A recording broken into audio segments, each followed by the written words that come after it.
ones I'm most familiar with is the idea that aliens built the pyramids. You'll sometimes see these very artfully staged shots of the pyramids as these three mysterious buildings in the middle of the desert.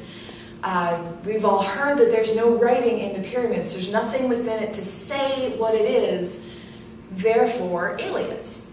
Unfortunately, this is an argument that only works if you know nothing else about the pyramids. For example, the artfully staged shots that show the pyramids in the middle of the desert are very misleading. The pyramids are actually in the middle of three giant cemeteries.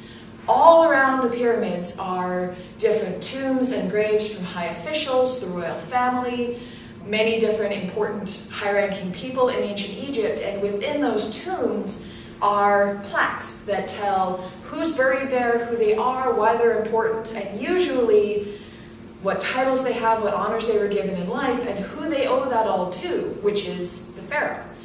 So these pyramids are surrounded by graves talking about one specific pharaoh, the one who's buried in the pyramid. In addition, we've also found the villages for the workmen who built the pyramids. So we've got rows and rows of bunkhouses, we've got bakeries with the molds that they would use to make massive loaves of bread, we've got breweries where they would make beer to feed thousands of people, we've got what appear to be garbage pits with tons and tons of fish bones in them. We've also got a smaller separate cemetery for the workmen themselves. There's approximately 600 people buried there, and completely unsurprisingly, a lot of them had bad backs.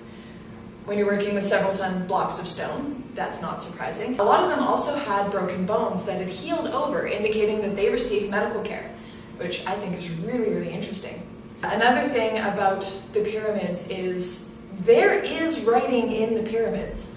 There aren't the elaborate pyramid texts that you see in later pyramids. There aren't inscriptions saying, this is the grave of the pharaoh Khufu. But we do have, in places where the workmen thought no one would ever look, little indications. So for example, on the back of some of the huge slabs of stone, we have little directions written. This way up, this way down. In the foundations and in some areas that were covered over with bricks, you actually see graffiti from the couple of different work crews that were working on the pyramids. So for example, in the Great Pyramid, we see a lot of graffiti from the one crew that apparently call themselves the Friends of Khufu.